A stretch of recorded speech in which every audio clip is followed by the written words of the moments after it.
मैं समाप्त। श्री रमेश बिदूरी। धन्यवाद अध्यक्ष जी। उपाध्यक्ष महोदय, आपको प्रेमचंद्रन जी को सपोर्ट करने के लिए खड़ा हुआ हूँ, चिंता मत करो सर। आपने एक बहुत ही महत्वपूर्ण बिल जो रियली में ही मजदूरों के हक में है और माननीय मंत्री लेबर बंडारू दत्तात्रेय जी लेकर आए हैं। अध्यक्ष जी, मैं उनको बधाई देता हूँ। माननीय प्रधानमंत्री जी को मुख्य जो सपना है वो गरीबों का उत्थान है, उनका अधिकार है।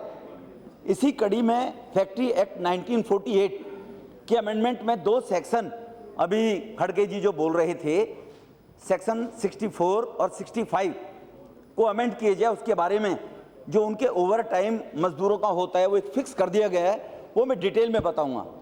अच्छा होता खड़गे साहब आपकी ये नींद पहले खुल गई होती पिछले 30 साल में। अध्यक्ष जी, 1948 के अंदर देश की आज़ादी के बाद ये एक्ट बना था लेबर के वेलफेयर के लिए।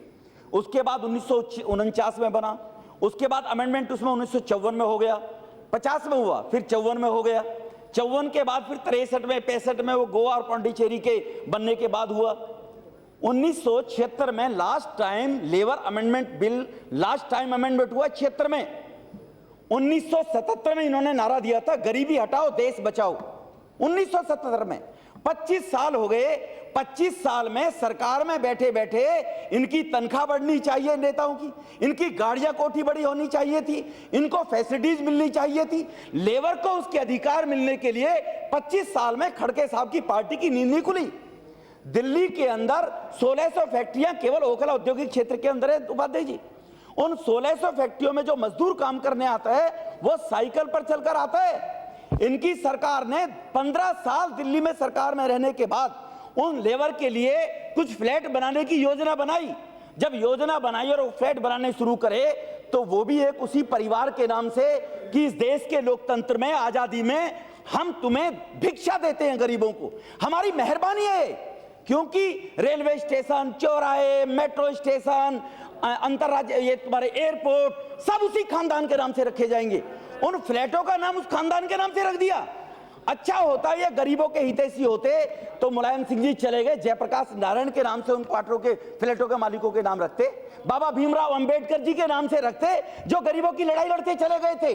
तुम खैरात देकर गरीबों के नाम से इस देश के गरीब आदमी को लॉलीपॉप देकर गुमराह करते रहे हो 70 साल तक। 25 साल तक अमेंडमेंट ना आए। अब अमेंडमेंट 2014 में अगर आया, उसके बाद सर 76 के बाद आया तो 89 में एक बार अमेंडमेंट आया था। उस टाइम भी माने वीपी सिंह जी की सरकार थी और उस सरकार को समर्थन करने वाली हमारी पार्टी थी, इसलिए शायद वो अमेंडमेंट लाया हुआ 1989 में। उसके बीच में कोई अमेंडमेंट नहीं आया। 89 से लेकर 2014 में जब अमेंडमेंट आया 7 अगस्त को, खड़गे साहब कह रहे हैं कि 2014 में हम लेकर आए थे। तुम 10 साल सरकार में बैठे रहे, तुम तब तो लेकर आए नहीं। भागते चोर की जब लगान लगा होगा कहीं ना कहीं अब लोगों को लॉलीपॉप दे दें, जैसे खाद्य बिल लेकर आए थे उसी नाम से लेकर। तोमर साहब ने 7 अगस्त 2014 को तोमर साहब ने ये बिल लेकर आए थे, वो मिनिस्टर थे उस टाइम। 2014 में तो सरकार देश के गरीबों ने मोदी जी के नेतृत्व में आपके परेशान होकर 2014 में 28 मई को मोदी जी को बैठा दिया था। तो 2002 में तुम कहां से लेकर आए? ये झूठे भाषण देकर उपाध्यक्ष जी ये केवल इसी प्रकार से गुमराह करते रहे इस देश के लोगों को जी। अब लोग समझ गए, आप तो ताजा समय, ये कम से कम आपको तो नहीं बोलना चाहिए। अभी ताजा भले आदमी, अभी आपको तो नहीं बोलना चाहिए। तो उपाध्यक्ष जी छाछ तो बोले छलनी बोले 100 छेद, जो अभी 4 दिन पहले देखो कमाल हो गया। तो इसीलिए अध्यक्ष जी मैं आपसे केवल निवेदन करना चाहता हूं, ये जो अमेंडमेंट बिल आया गरीबों के हित के लिए किस प्रकार से है। 89 के बाद ये अब जब लेकर आए हैं इस अमेंडमेंट बिल को, इससे गरीबों के उत्थान के लिए वो जो प्रधानमंत्री की गरीबों के उत्थान की योजनाएं हैं, जनधन योजना, अटल पेंशन योजना, अटल पेंशन के बाद सुकन्या योजना, सुरक्षा बीमा योजना, उस योजना को 2 साल की सरकार ने उन गरीबों के लिए 10 करोड़ लोगों को रोजगार दिया है। 2 साल में 10 करोड़ को। अध्यक्ष जी देश की आबादी 125 करोड़ है और माननीय प्रधानमंत्री जी ने कहा है 2021 तक इस देश में हर व्यक्ति को मकान देंगे। आज भी एक दिल्ली में सरकार इन्हीं की बिरादरी हुई है। ये 10 साल बैठे रहे, उन गरीब लोगों को क्वार्टर आज तक नहीं मिले। 1.5 साल से एक सरकार और बैठी, इनकी मेहरबानी से बनी थी वो 49 दिन की, आज 1.5 साल से बैठे हुए हैं, आज तक उन फ्लैटों की चिंता नहीं की गई। अध्यक्ष जी, दिल्ली राजधानी है देश की, साइकिल पर जो ज्यादातर लोग एक्सीडेंट में मरते हैं वो साइकिल पर चलने वाले मरते हैं। और साइकिल पर कौन चलता है? साइकिल पर ये मिनिस्टर और ये लोग नहीं चलते, जो कोयले के नाम से, कभी 2G स्पेक्ट्रम के नाम से, कभी कहीं अनेकों घोटाले, बड़ी लंबी लिस्ट है, मैं कहूंगा तो उसी में समय चला जाएगा जी। वो साइकिल पर मरने वाले लोग, वो बेचारे बस का किराया बचाने की कोशिश करते हैं और एक्सीडेंट में साइकिल पे मारे जाते हैं। अगर ये सरकार इतने लंबे समय तक शासन में बैठने के बाद उनके घरों के रहने की व्यवस्था जो इन्होंने की थी, मैं नाम नहीं लेना चाहता, अच्छा नहीं है। केंद्र में भी ये, दिल्ली में भी ये, और गरीबों के हितैषी बताते हैं, हम गरीबों के हितैषी हैं। उनको अगर फ्लैट दे दिए गए होते अध्यक्ष जी, तो वो गरीबों के जो एक्सीडेंट साइकिलों पर चलने वाले लोग हैं वो ना मारे जाते बेचारे। जहां तक इस अमेंडमेंट के अंदर 64-65 के अंदर ओवर टाइम बढ़ाने की बात कही है, खड़गे साहब को दर्द हो रहा था, उसको क्यों बढ़ाया जा रहा है? वो इसलिए बढ़ाया जा रहा है अध्यक्ष जी, वो सेक्शन 64 के अंदर अगर 50 घंटे का ओवर टाइम एक 3 महीने में क्वार्टरली एक एम्प्लॉय को दिया जाएगा, तो जो कंपनियों के मालिक थे उनकी लायबिलिटीज खत्म हो जाती थी। वो एक आदमी जो नया वहां पर पहले एम्प्लॉय को रिलीव करके उसकी ड्यूटी ज्वाइन करने के लिए आएगा, वो 6 घंटे तक आया नहीं, उस बेचारे को मजबूरी में, उस दूसरे आने वाले व्यक्ति की मजबूरी में ड्यूटी देनी पड़ती थी, और कंपनी का मालिक उसको उसकी सैलरी नहीं देता था। वो कहता था मैं तो 50 घंटे से ज्यादा दे नहीं सकता। इसलिए माननीय मंत्री जी ने इस बात की चिंता करते हुए वो घंटे और ओवर टाइम, खड़गे साहब को पता नहीं है, ओवर टाइम एम्प्लॉय की अपनी रिस्पॉन्सिबिलिटी के, अपनी इच्छा के अनुसार लेता है वो, और उसकी पेमेंट डबल मिलती है ओवर टाइम के अंदर।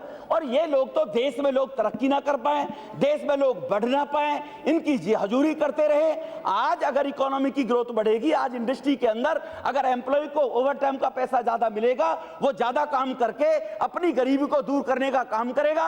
वो जनधन में खाता मेरा क्यों खुल जाए, मेरा सुरक्षा बीमा क्यों हो जाए, उसके लिए मुझे ओवर टाइम ज्यादा मिल गया, फैक्ट्री से मैं पैसा लिया, मैंने अपनी इंस्टॉलमेंट भरती अटल पेंशन योजना की कि मेरे बुढ़ापे में अनऑर्गेनाइज क्षेत्र के अंदर 5,000 रुपए की पेंशन मुझे 60 साल के बाद मिलेगी, तो मैं 220 रुपए का 2 घंटे का ओवर टाइम महीने में लगाऊंगा अपनी फैक्ट्री के अंदर, और 220 रुपए में जमा करा दूंगा उस अपने अटल पेंशन योजना के तहत। इसलिए अध्यक्ष जी, हमारी पार्टी के जो फाउंडर थे माननीय दीनदयाल उपाध्याय जी, श्यामा प्रसाद मुखर्जी, दीनदयाल उपाध्याय जी ने कहा था वो सरकारें बेईमानी होंगी जो सरकारें अंतिम व्यक्ति का उदय ना कर पाए।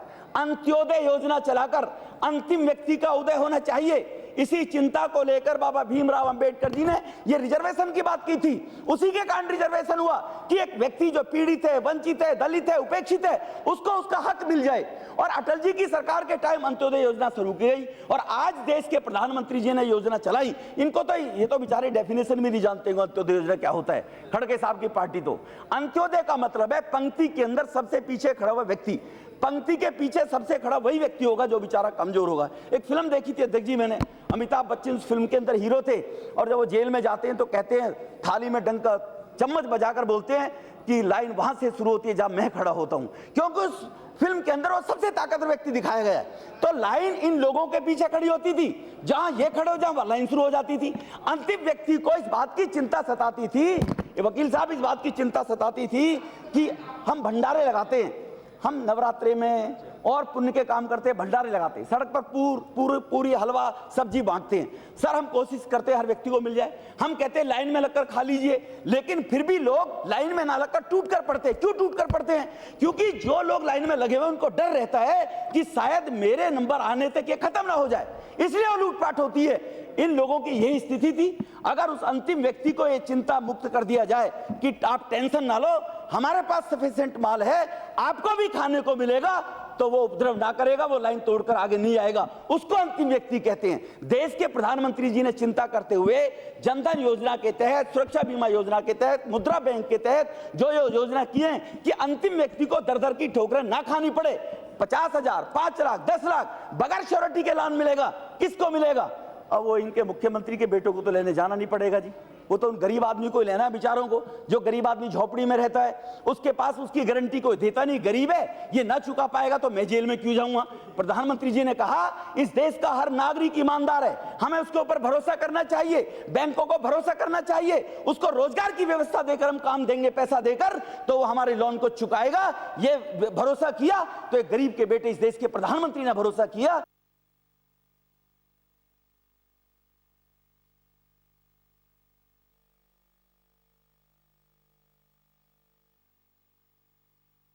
जी इस देश में शासन करने वाले जो लोग रहे थे, इसलिए उनके ऊपर विश्वास करते हुए उस लेबर क्लास के व्यक्ति को भी काम करने का मौका मिल जाए और वो भी तरक्की करके पैसा करके उस मुद्रा बैंक से लोन लेकर अगर उस फैक्ट्री में जहां वो काम कर रहा है, इस देश में काम करने वाले लोग, मेहनत कर कर खाने वाले लोग, हमारे देश की संस्कृति ऐसी है, वो बहुत ज्यादा लोग हैं अध्यक्ष जी। इसलिए अगर उनको मौका मिलेगा काम करने का, उनको ओवर टाइम करने का मौका मिलेगा, उसके बदले में उसको पेमेंट मिलेगी, उसको उनका शोषण नहीं कर पाएगा, तो वो उस काम को भली प्रकार से कर पाएंगे।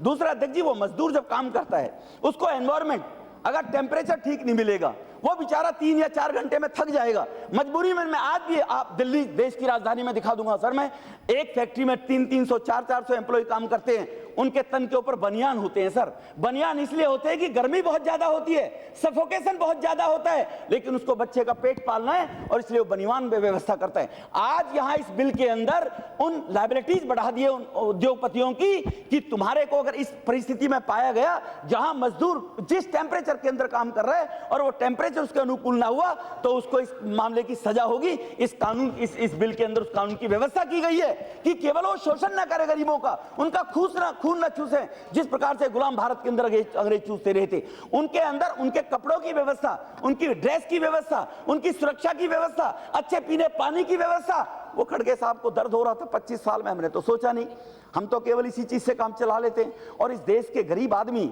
इतने भोले और ईमानदार हैं, वो ये समझते हैं शायद मेरा नसीब था, मैं इस परिवार में पैदा हो गया, ये मेरे मुकद्दर में चीजें होंगी नहीं, इनकी मर्जी पे ही मैंने जीवन जीना है, ये करके लोगों को गुमराह करते रहे, बहकाते रहे। उन लोगों को अब मालूम होने लगा है कि इस लोकतंत्र में, डेमोक्रेसी में इस देश को आजाद कराने वाले लोग गए थे, हमें भी उतने अधिकार देकर गए थे कि इस देश के सभी सिस्टम के ऊपर हमारा भी बराबर का अधिकार है। अगर हम ईमानदारी से मेहनत करके काम करेंगे और अपनी लेबर प्राप्त करेंगे तो हम भी आगे बढ़ सकते हैं। इन्होंने एक काकस के अंदर लोगों को दबाकर रखा अध्यक्ष जी।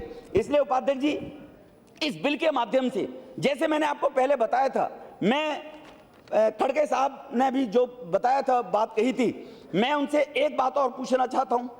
कह रहे थे जी ये बिल लेकर आए थे, इसको अगले सेशन में ले आते, क्योंकि 25 साल से कमेटी पर कमेटी, जांच पर जांच, ये इनकी प्रवृत्ति रही, केवल आदमी को उम्मीद के सहारे बांधते हुए रहना, उम्मीद के सहारे। आप पूरे के पूरे में अमेंडमेंट क्यों नहीं ले आए थे? आज जितना मिल रहा है, आज गरीब के हक में जितना जा रहा है, उसको देने में आपको दर्द हो रहा है। आप तो 20, 25, 40 साल में लेकर नहीं, 70 साल में लेकर नहीं आए थे, इसलिए आप इस बात की बार बार डिमांड करे जा रहे हैं कि इसको आप पूरे के पूरे बिल को अगर ले आते, तो ले आने के बाद हम गरीबों के लिए, उत्थान के लिए हम लाभ हमें हो जाता। इसलिए मैं इस बिल के माध्यम से उपाध्यक्ष जी, मैं बधाई देना चाहता हूं माननीय मंत्री जी को कि उन्होंने प्रधानमंत्री जी के इस सवाल के बारे में कि जो इन्होंने सेक्शन 64 और 65 के अंदर अमेंडमेंट करने की बात कही है, तो उस मजदूर का, जिस मजदूर को काम करने के लिए उनका शोषण किया जाता था, उनके ओवरटाइम बढ़ाने पर पाबंदी लगी हुई थी कि इससे ज्यादा तुम ओवरटाइम नहीं करोगे, और गरीब आदमी की मजदूरी है। आज भी दिल्ली देश की राजधानी है सर, मिनिमम वेजेस ये राज्य सरकारों का मामला है, उनको चेक करना चाहिए, लेकिन जब तक सेंटर इस बात की कॉग्निजेंस नहीं लेगा और केंद्र राज्य की सरकारें सोती रहेंगी। मैं पूछना चाहता हूं, ये सरकार में रहे थे, दिल्ली में आज भी, आज सर्वे करा लें सर, मैं एक कमेटी, मुझे अच्छा लगता खड़गे साहब बोलते, एक कमेटी ऐसी बनाई जाए, कोई क्षेत्र में जाकर जांच करे, इंक्वायरी करे कि आज भी लोग 6 और 7 हजार रुपए में नौकरी करते हैं, 6 और 7 हजार रुपए में मिनिमम वेजेस सरकारी खातों में दिल्ली में 12,000 है, लेकिन आधी से ज्यादा लोग उन विचारों पर रजिस्टर में साइन करा लिए जाते हैं। साइन करा, मैंने पहले भी एक लेबर कंसल्टेटिव कमेटी की मीटिंग थी, मैंने माने मंत्री जी से कहा था कि सरकार को इस प्रकार भी कानून बनाना चाहिए, जैसे 14 साल से कम उम्र के बच्चे अगर किसी कंपनी में काम करते पाए जाएंगे तो वो काम कराने वाला वह दोषी माना जाएगा, कानून के दायरे में उसको सजा दी जाएगी। हम आज तक पिछले 70 साल में मैं दिल्ली विधानसभा में इस बात को बोलता रहा, इन्हीं की सरकार थी, मैं वहां बार बार मुख्यमंत्री थी शीला जी, मैं उनको बोलता रहा कि आप एक ऐसा कानून क्यों नहीं लाते कि किसी कंपनी के अंदर जहां मिनिमम वेजेस से कम सैलरी दी जाती है उनके खिलाफ कानूनी कार्रवाई की जाएगी। और आज तक ये कानून नहीं बना है। मुझे एश्योर किया है और मैं निवेदन करूंगा भंडारू जी से कि वो इस बात के लिए आने वाले टाइम में इस प्रकार का बिल लेकर आए कि मिनिमम वेजेस से कम अगर कोई व्यक्ति उनको प्लेट लग जाएगी, वो मजदूर हैं, गरीबों को पता ही नहीं है बेचारों को, उनको एजुकेट ही नहीं किया गया। कल एक बिल पर चर्चा हो रही थी कृषि amendment, central agriculture amendment bill के ऊपर, उधर से बैठे हुए थरूर जी कह रहे थे इस देश के अंदर अनएजुकेटेड लोग हैं, वो कैसे यूनिवर्सिटी में शिक्षा ग्रहण कर लेंगे। थरूर साहब 70 साल तक लोग अनपढ़ रहे, कौन जिम्मेवार है उसका? आपको तो नहीं बोलना चाहिए। आप 70 साल तक सत्ता में बैठे रहे और कह रहे हैं देश के अंदर लोग आधे से ज्यादा आज भी अनपढ़ है, आज भी एजुकेटेड नहीं है। Who is the responsible for that? इसलिए सर केवल ये भाषण देना और ये बताना कि अनपढ़ लोग काम कर नहीं पाए और वो इसकी फैसिलिटीज की ले नहीं पाएंगे, तो आज भी वो मजदूर जो आज भी अनपढ़ है, वो अनपढ़ लोग थे जो असम में 10 साल तक तुम्हें झेलते रहे। जब उनको लगा देश का प्रधानमंत्री मोदी बन गया है और गरीब को 2 लाख रुपए की 12 रुपए में इंश्योरेंस दे दी, तुम दोनों को वहां से भगा के छुट्टी कर दिया असम के लोगों ने, दोनों को गेट आउट फ्रॉम हियर। और आने वाले 2019 में आप भी बाहर हो जाएंगे। 2019 में तुम भी आने के लिए नजर नहीं आ रहे। जब उनको लग गया पता इस बात के लिए,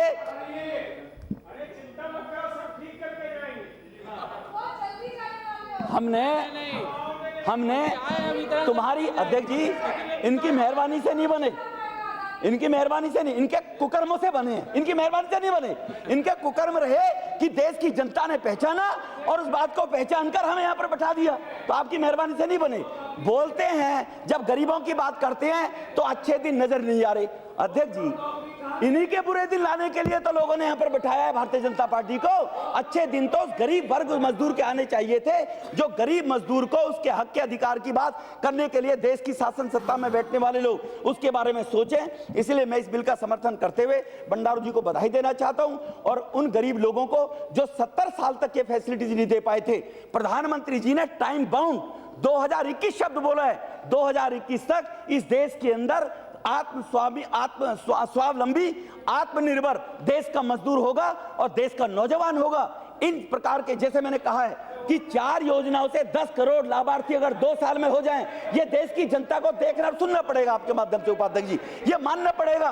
इनकी लॉलीपॉपों में आने की जरूरत नहीं है। जैसे आपके तमिलनाडु में अम्मा जी ने गरीबों के लिए काम किया है, कल्याण जी भाई बैठे हुए हैं, ये थोड़े गलत विचार के, गलत पार्टी से ममता जी के साथ आए थे। ममता जी भी गरीब के हक के बारे में सोचने वाली लीडर है, पर कल्याण जी इधर उधर से घूम कर आए थे और पार्टियों में उनके साथ आने में थोड़ा टाइम लगेगा। इनको भी, इनका माइंड भी सेटअप ही वही मनुवादी ताकतों की तरह का है। इसलिए ये सरकार जो है, ये सरकार गरीबों के हित के लिए जो काम कर रही है, प्रधानमंत्री की योजनाओं को आगे बढ़ाने के लिए आपने मुझे बोलने का मौका दिया। बहुत बहुत धन्यवाद।